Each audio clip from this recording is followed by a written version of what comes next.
So in this problem set, I will be solving first six problems of this problem set. So first two problems are simply implementation and logic wise easy problem. So let's start with problem number C, that is C clock inversion. So in this question, I will be given a 24-hour format clock and I have to convert it into 12-hour format clock. So for example, if my morning time is 9:41, then it will be 9:41 a.m. If it's 18:06, then it will be 6:06 p.m. So how you can solve this problem efficiently? So as you know, such problems are already solved in many of the problem, or you can find the solution in any website. So to solve problem fastly in the context, you can simply copy the solution from there, just for the sake of time. So if you want the proper implementation of this problem, so here it is. So you can solve the problem using this code, and I will provide the code in the description if you haven't understand the problem itself. But still, the problem itself very much easy, just the implementation part. So let's now discuss the problem D, that is product of binary decimal. So in this question, the binary decimal number is that number which contains only 1 and zeros. For example, 11, 10, or like this number, it is a binary decimal number. So I will be given a number n and I will tell them whether this number is a product of some binary decimal number or not. So how to solve this problem? First of all, there's a catch. Like my number are only from 1 to 10 to the power 5. So this makes the problem very much easy. But how? You can simply generate all the numbers which are smaller than 10 to the power 5 and which are binary decimal number, which means the number which are only containing 1010.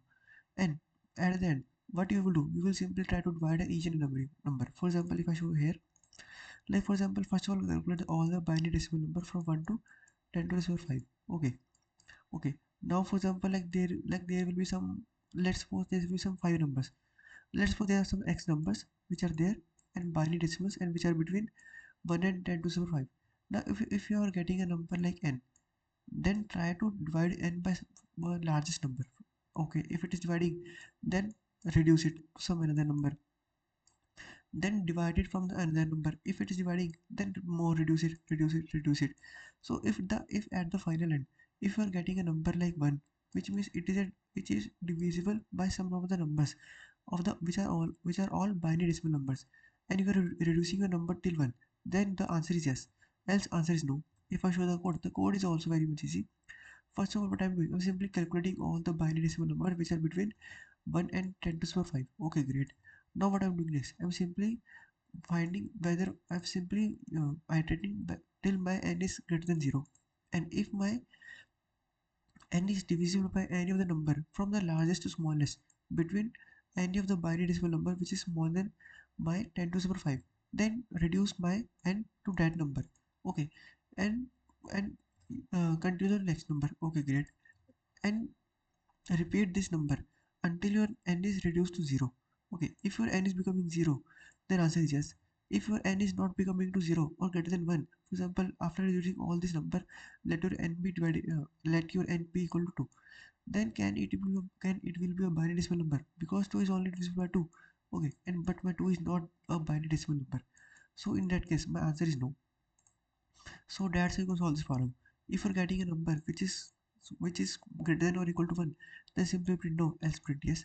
So that's how you can solve the problem. If I repeat the process is simply easy. First of all, find all the binary decimal number from 1 to 10 to the power 5 and try to divide my n by each and every binary decimal number till my n is reduced to 1 or 0. If your n is reduced to 0 or 1, then answer is yes, else answer is no. So let's now discuss the next problem, which is pretty much interesting and brainstorming problem type, that is nearly shortest repeating substring. So in this question, let me discuss you with this example. For example, you are given a string like this. Okay, now tell me the smallest string if you concatenate that string multiple times and the length of that string become equal to your original string such that the new string and original string differ by only one character. Then find the smallest length of that substring. For example, if this is my test case, ha ha ha, Joey, whatever it is, let's suppose it is the substring like HA, HA, HA, HA, and HS. Okay. Now for in this example, my smallest substring is HA only. But why? So let me concatenate HA till my length of new substring is smaller than my original substring. Let it will be become HA, HA, HA, HA. Now my both the length of my strings are is equal. Okay. Now what to do next? So simply compare each and every character. Okay, I'm comparing each and every character. How many characters differ from each and every text? But there's only one such character, that is SNA.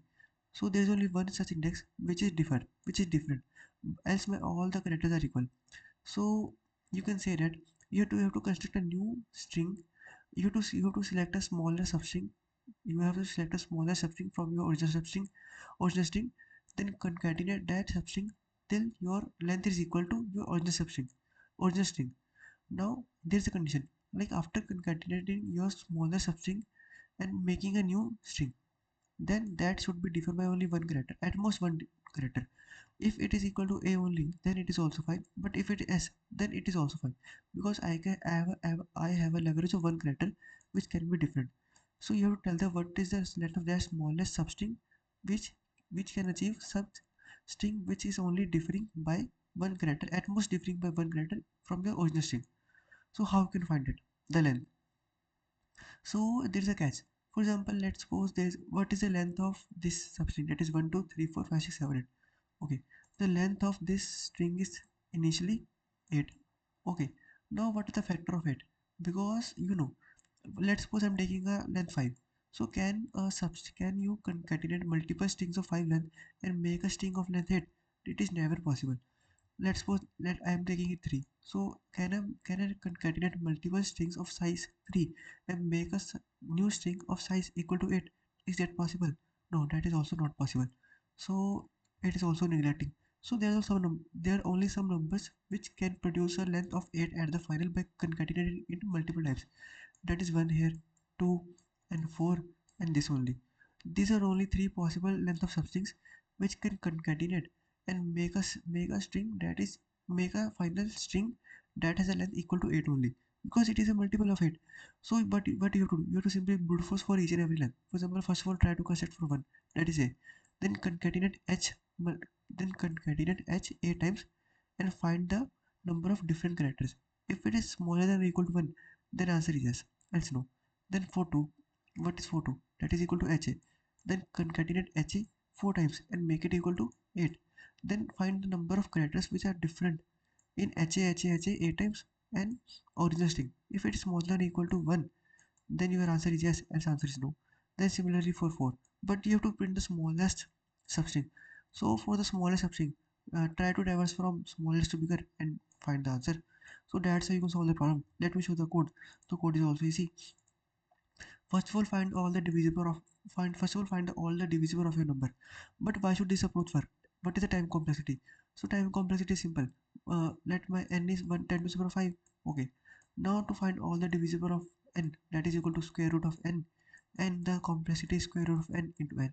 That is somehow between 10 to the power 10 to raise power 7. So that's this much would work easily. So first of all find all the divisible of your numbers. Okay, now what I will do, I simply try to construct the answer for each and every string. This is my function which is checking for a length k, whether it is possible to divide s into k substring and make it at most differ by one character. So what I'm doing, I simply concatenating, first of all making a string, making a smaller substring of length k.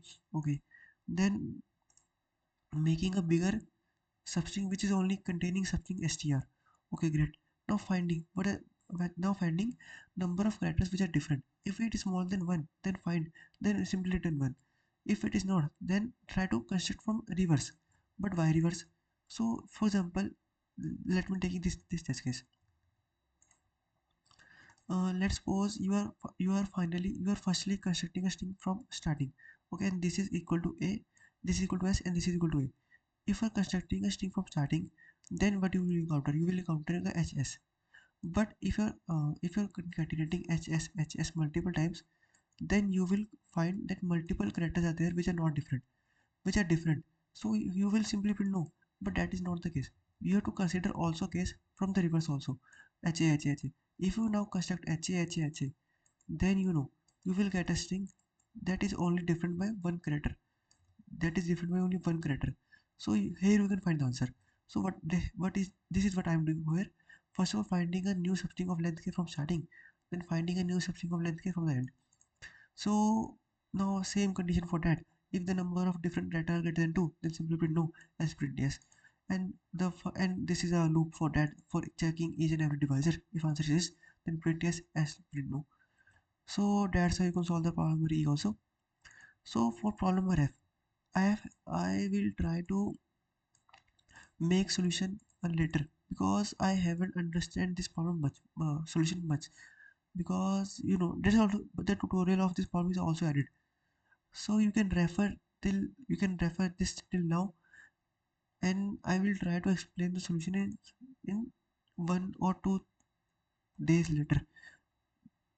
So you can try to read this approach for problem number F, but it's not a simply difficult problem, because first of all what they have said. Let me try to break the problem. Like you will be given a you will be given number ABC. Okay, great. Now your final tree should have A vertices of with 2 children, B vertex with 1 children, C vertex with 0 children. Now try to find the answer. So try to find the minimum height with this configuration of vertices. So in this question you will always try to find greedy answer. Like always try to make number of children 2 and not equal to 1. So I will try to make video later. So till then, if you doubt in any of these 5 problems, you can comment me down. Till then, stay tuned for the next one. Thank you.